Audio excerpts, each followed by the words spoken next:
Today we got the best news that we could ever hope to get. We got the actual Elden Ring trailer. Not only that, Bandai Namco actually added a page to provide more information with regards to what, exactly we're going to have to look forward to with regards to Elden Ring. And I just wanted to share some of that with you. So, if you don't already know, the Elden Ring game is going to be released in 2022, January 21st. Now, let's go ahead and look at this information here. The Golden Order has been broken. Rise tarnished and be guarded by grace to brandish the power of the Elden Ring and become an Elden Lord in the lands between. In the lands between, ruled by Queen Marika the Eternal, the Elden Ring, the source of the Erd Tree, has been shattered. Marika's offspring, demigods all, claimed the shards of the Elden Ring known as the Great Runes, and the mad taint of their newfound strength triggered a war, the Shattering, a war that meant abandonment by the Greater Will. And now the guidance of grace will be brought to the tarnished who were spurned by the grace of gold and exiled from the lands between. Ye dead who yet live, your grace long lost, follow the path to the lands between, beyond the foggy sea, to stand before the Elden Ring. So basically, this is telling us quite a bit of information here. So I'm thinking Marika might be the final boss, but we're gonna have to go through and kill all our kids along with, some side bosses. This is interesting with regards to the war and the Greater Will. I'm not sure. Maybe it's the case that this is the same world as Dark Souls, and this is just another part of Dark Souls across the sea. Maybe, possibly, not sure. But maybe the Dark Souls storyline is linked with Elden Rings. Not sure. It seems I would be okay with that. But it's kind of interesting that we get the same story premise where, you have an undead rising back to basically defeat demigods. Hey man, I'm okay with it. Now we're going to get more into some description as to the gameplay that we're going to expect. Journey through the lands between, a new fantasy world created by Hidetaka Miyazaki, creator of the influential Dark Souls video game series, and George R. Martin, author of the New York Times best-selling fantasy series, A Song of Ice and Fire. Unravel the mysteries of the Elden Ring's power, encounter adversaries with profound backgrounds, characters with their own unique motivations for helping or hindering your progress, and fearsome creatures.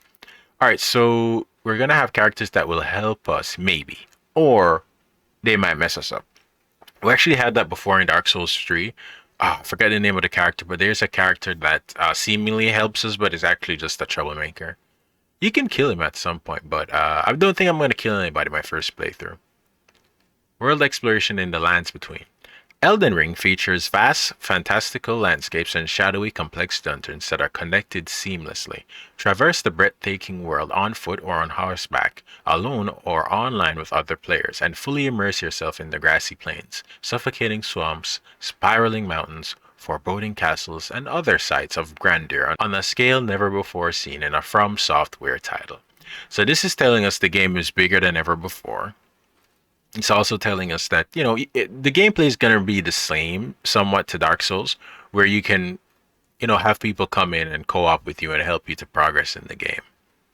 But what's interesting here is that basically this is an open world where everything is connected seamlessly. And it's very interesting that they chose the word seamlessly. Now, I'm thinking at this point, they might have the technology to make a completely seamless world with like very low loading times. That's what I'm thinking. Or that's what I'm hoping. Genre-defining gameplay. Create your character in From Software's redefined action RPG and define your playstyle by experimenting with a wide variety of weapons, magical abilities, and skills found throughout the world. Charge into battle, pick off enemies one by one, using stealth, or even call upon allies for aid. Many options are at your disposal as you decide how to approach exploration and combat. That's the end of it. We have not a lot more information here, but this is fantastic. So I think there was a rewrite here. I think that they were trying to say that you can create your own character using a new character creation engine, I think, and then they changed that. But also, something interesting here is the fact that they're saying that you can use stealth now. So I'm thinking you can probably build into stealth much better. Because in Dark Souls, in Dark Souls 3 and Dark Souls 1, those are the only ones that I played. Dexterity wasn't that big of a deal, compared to strength. Like if you just wanted to face roll bosses, go for strength. So I think what they're gonna do here is allow you to have more damage when in stealth based off of your dexterity. If you can even use dexterity. I don't know. But this is all telling me fantastic things. But I'm not so sure about the magical abilities part because Dark Souls seems to have gotten the magical abilities wrong a lot because they don't really seem as well implemented as the physical fighting in the games. But, you know, it could be wrong. Now, I wanted to go over some other things that I noticed in the trailer, right? So obviously you have the summonable mounts. I definitely were gonna have character creation. No two ways about it. But there was also crouching and sneaking behind enemies, which is what they shared in the description that we got, along with mounted battles. So I'm thinking that mounting in battles, I think that we can probably spec into that, or they're going to be special abilities that we can get to enhance that so that we can fight better with it because we've seen you fight another humanoid while on horseback, but also we saw where it was used in a boss battle. So I'm looking at that thinking, okay, so the mount isn't just for travel. You can actually use it in fights. Fantastic.